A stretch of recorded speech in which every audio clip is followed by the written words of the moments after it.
around a little," said Holt. Will glanced back at the shaggy pony, who watched him with intelligent eyes. "Come on, boy," he said, and pulled on the halter. Instantly, Tug braced his forelegs and refused to move. Will pulled harder on this rope, leaning back in his effort to make the stubborn little pony move.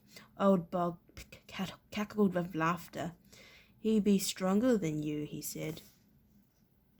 Will felt his ears reddening with embarrassment. He pulled harder.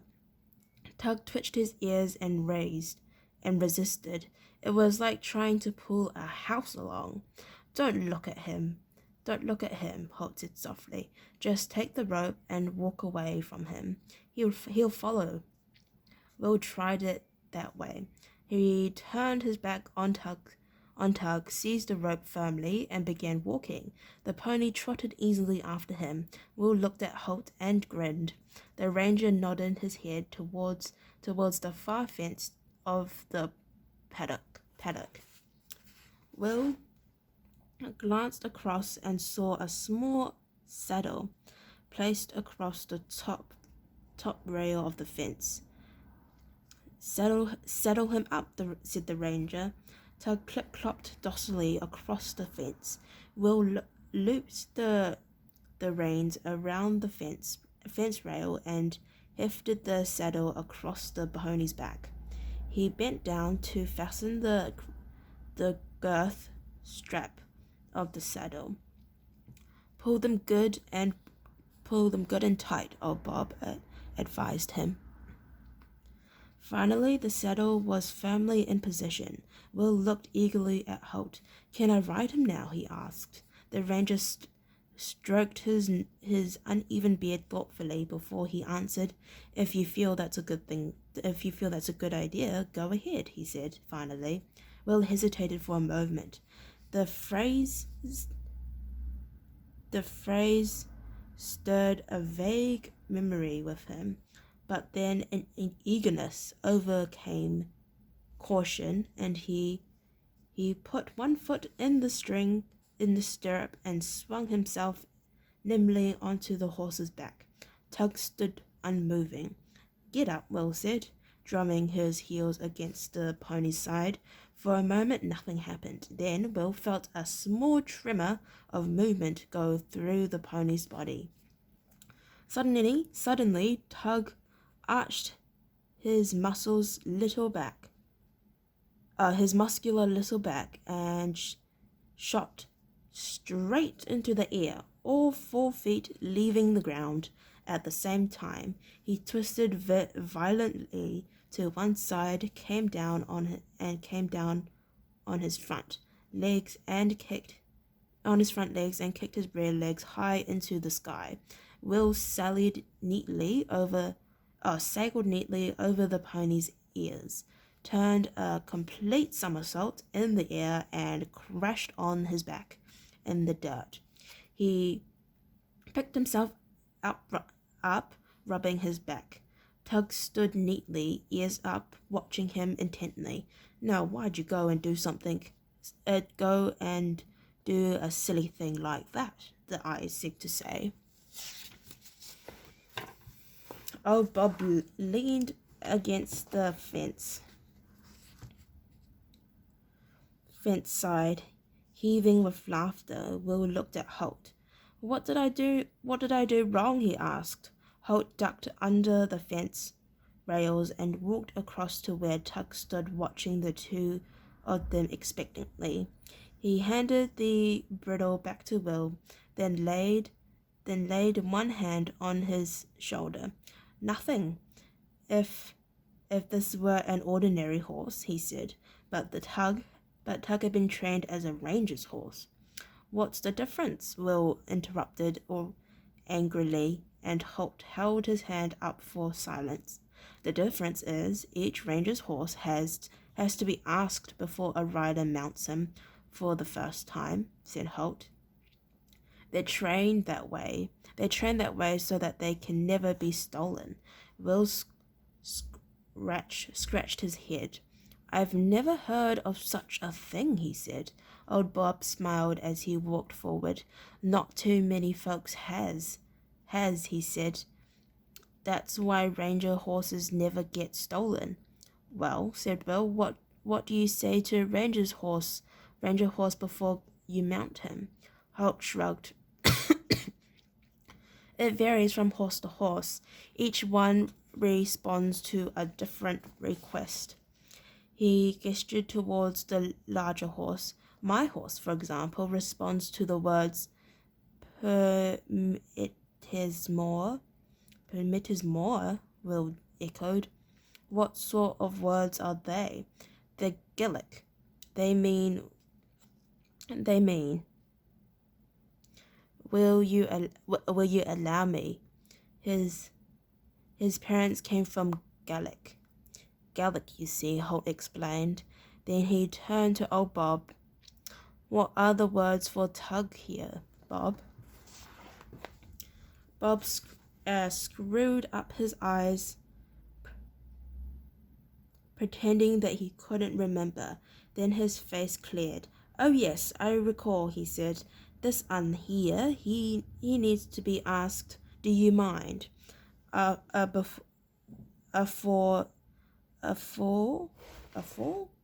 Before you get on his back. Do you mind? Will replied, and Bob shook his head.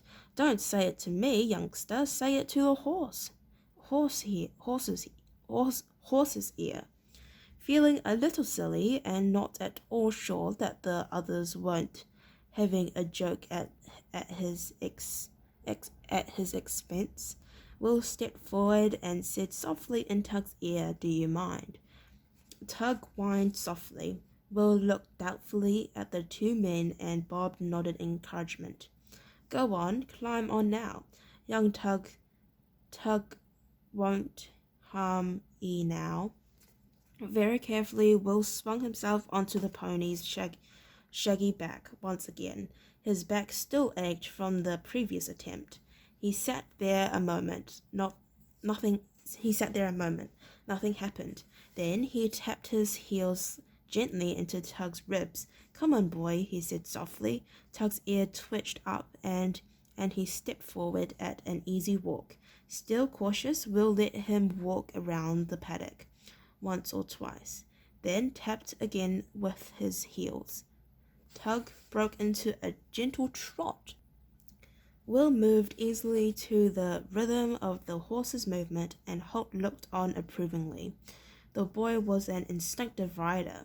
The ranger unclipped the short length of rope that held the paddock gate closed and swung the wide gate open. Take him out, Will, he called, and see what he can really do. Obediently, Will turned the pony towards the gate, and as they passed through into the open ground beyond,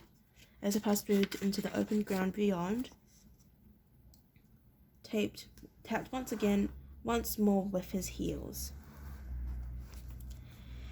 He felt the muscular little body beneath him bunch momentarily. Then Tug broke into a fast gallop. The wind rushed past Will's ears as he landed forward over the pony's neck, encouraging him to even greater speed. Tug's ears pricked upwards in response, and he went even faster than before. He was like the wind. His short legs were a blur of motion as he carried the boy at full speed towards the edge of the trees. Gently, not sure how the pony would react, Will applied pressure to the left hand rein. Instantly, Tug veered to the left, racing away from the trees at an angle. Will kept the gentle pressure on the rein until Tug was headed once again back towards the paddock. He gasped in amazement as he saw how far they had come. Holt and old Bob were tiny figures in the distance now. but they grew rapidly larger as Tug flew over the rough grass towards them. A fallen log loomed in the a fallen log oh, a fallen log loomed in front of them, and before Will could make any effort to avoid it, Tug had gathered himself, steadied, and leapt over the obstacle. Will let out a shout of excitement, and the pony whined briefly in reply. They were almost back to the paddock now, and Will pulled gently on both reins. Instantly, Tug slowed to a canter, then a trot, finally coming down to walking pace as Will maintained the pressure on the reins. He brought the pony to a standstill beside Holt. Tug tossed his shaggy head and whined again. Will leaned forward and patted the pony on the neck. "He's terrific," he said breathlessly. He's as fast as the wind." Holt nodded gravely. "Perhaps not quite as fast as the wind," he said, "but he can certainly cover ground." He turned to the old man. You've done well with him, Bob." Old Bob ducked his head in appreciation and leaned forward to pat the shaggy little pony in his turn. He has spent his life breeding, training, and preparing the Ranger Corps horses, and this one ranked among the best he'd seen. "He'll keep that pace all day," he said fondly. Run them fat battle horses into the ground. This unwell youngster rides him well too, Rangers Donny." Holt stroked his beard. "Not too badly," he said. Bob was scandalized. "Not too badly? You're a hard man." Ranger youngster sat him light as a feather through that jump. The old man looked up at Will, sitting astride the pony, and nodded in appreciation. "He don't saw away at them reins like some do, neither. Got a light touch with a horse's soft mouth. He has." Will grinned at the old horse trainee's praise. He sneaked a quick look at Holt, but the ranger was as grave-faced as ever. He never smiled, Will thought to himself. He went to dismount, then stopped himself hurriedly. "Is there anything I should say to him before I get off?" Bob laughed aloud. "No, youngster once said, and young Tug here will remember, as long as it's you who's riding him." Relieved, Will climbed down. He stood beside the pony, and Tug shoved him affectionately with his head. Will glanced at the apple barrel. "Could I give him another?" he asked. Holt nodded. "Just one more," he said. But don't go making a habit out of it. He'll be too fat to run if you feed him all the time." Tug snorted loudly. Apparently he and Holt were at odds over how many apples a pony should have in a day. Will spent the rest of the day getting tips on riding techniques from old Bob, and learning how to look after and repair Tug's saddle and harness, as well as the finer points of caring for the little horse. He brushed and curried the shaggy coat until it shone, and Tug seemed to appreciate his efforts. Finally worn out, his arms aching with the effort, he had slumped to a seat on a hay bale, which of course had to be the exact moment when Holt walked into the stable. "Come along," he said. "No time to be lolling around doing nothing. We'd best get moving if we're to be home before dark." And so saying, he tossed a saddle across the back of his horse. Will didn't bother to protest that he hadn't been lolling around, as the ranger put it. For a start, he knew it would be no use, and secondly, he was excited by the fact that they would be riding back to Holt's little cottage by the edge of the forest. It seemed that the two horses were to become a permanent part of their establishment. He realized now that Holt's horse had obviously been so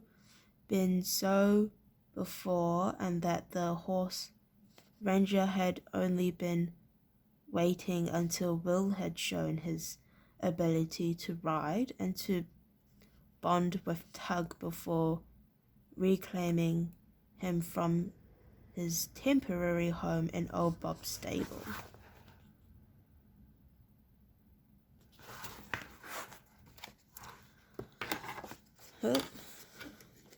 The horses whined to each other from time to time as they trotted back through the dim green forest, for all the world as if they were carrying on their own conversations. Will was bursting with questions he wanted to ask, but by now he knew that he was wary of chattering too much in the ranger's presence. Finally, he could contain himself no longer. "Halt," he said experimentally. The ranger grunted. Will took that as a sign that he could continue speaking. "What's your horse's name?" the boy asked. Holt looked down at him. His horse was slightly larger than Tug, although nowhere near the size of the giant battle horse kept in the Baron's stable. "I believe it's Alberod." "Nope, Alberad," he said. "Alberad," Will replied. "What kind of name is that?" "It's Gallic," said the ranger, obviously putting an end to that conversation. They rode a few kilometers further in silence. The sun was lowering over the trees now, and their shadows were long and distorted on the ground in front of them. Will studied Hug's shadow. The pony seemed to have enormously long legs and a ridiculously short body. He wanted to call Holt's attention to it, but thought that such a frivolous observation would not impress the ranger. Instead, he summoned the courage to ask another question that had been occupying his thoughts for some days. "Holt," he said again. The ranger sighed briefly. "What now?" he asked. His tone definitely did not encourage further conversation. However, Will pressed on. "Remember you told me how a ranger was responsible for Mortag's defeat?" Holt grunted. "Well, I was just wondering, what was the ranger's name?" the boy asked. "Names aren't important," Holt said. "I really can't remember." "Was it you?" Will continued, sure that it was. Holt turned that level,